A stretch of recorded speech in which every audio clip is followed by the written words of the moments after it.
সবজি ভান্ডার খ্যাত নওগাঁর বদলগাছি উপজেলার কৃষিতে লেগেছে আধুনিকতার ছোঁয়া। প্রচলিত কৃষি পদ্ধতির পাশাপাশি এখন জনপ্রিয় হয়ে উঠছে পরিবেশ বান্ধব মালচিং পদ্ধতিতে সবজি চাষ। স্থানীয় কৃষি বিভাগের তথ্যানুযায়ী উপজেলার মথুরাপুর ইউনিয়নের নহেলা কাষ্টগাড়ি এলাকায় কৃষকরা মালচিং পদ্ধতিতে মরিচ চাষ করে দারুণ সাড়া ফেলেছেন। শুধু এখানেই নয়, পাহাড়পুর, মিঠাপুর, আধাইপুর ও কোলা বিলাসবাড়ি সহ ৮টি ইউনিয়নের জমিতে দিন দিন বাড়ছে মালচিং পদ্ধতির ব্যবহার।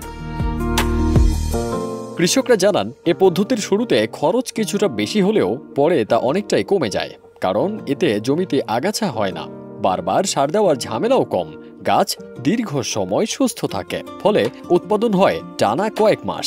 এতে অতিরিক্ত ফসল বিক্রি করে লাভবান হচ্ছেন কৃষকরা।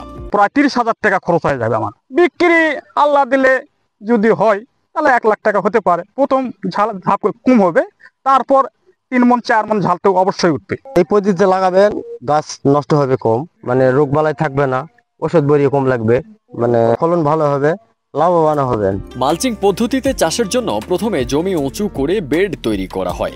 এরপর কালো ও রূপালী রঙের মালচিং পেপার দিয়ে ঢেকে দেওয়া হয় বেড।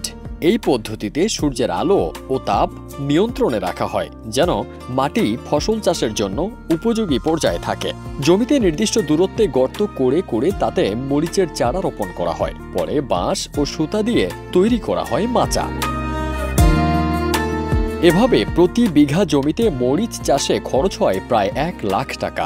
সেই মরিচ বিক্রি হয় ৪ থেকে ৫ লাখ টাকায়। ফলে ভাগ্য বদলের স্বপ্ন দেখছেন বদলগাছির চাষিরা। এখন বর্তমান ঝালের মূল্য ২২০ থেকে ২০০ টাকা পাইকারি মূল্য, খুচরা ২৫০ টাকা। প্রথম ধাপ কম হবে, তারপর ৩ মণ ৪ মণ ঝাল তো অবশ্যই উঠবে।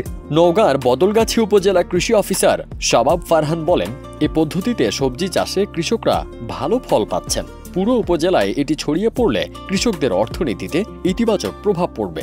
বদলগাছি উপজেলায় দিন দিন মালচিং পদ্ধতিতে মশলা চাষ এবং সবজি চাষ ক্রমান্বয়ে বৃদ্ধি পাচ্ছে। বিভিন্ন ধরনের মশলা জাতীয় ফসল যেমন মরিচ, ক্যাপসিকাম, এগুলো যে ফসলগুলো আছে এগুলোতেও আমাদের দিন দিন মালচিং পদ্ধতিতে উত্তরোত্তর বৃদ্ধি পাচ্ছে এবং কৃষকগণ এতে উৎসাহ বোধ করছেন। সেক্ষেত্রে এটি কৃষকদের উৎপাদন খরচও তুলনামূলকভাবে কম হয়। মালচিং ব্যবহারে জমিতে আগাছার পরিমাণ তুলনামূলকভাবে কম হয়। আধুনিক কৃষি প্রযুক্তি সমূহ যে ব্যবহারের ফলে কৃষকদের যে উত্তরোত্তর ফসল উৎপাদনশীলতা বৃদ্ধি পাচ্ছে। কৃষিবিদরা বলছেন, মালচিং পদ্ধতি শুধু আধুনিক কৃষির দিকেই নয়, বদলগাছির কৃষকের অর্থনীতির চাকা ঘুরিয়ে দিতেও বড় ভূমিকা রাখবে। ফারদিন সানি, দেশ রূপান্তর।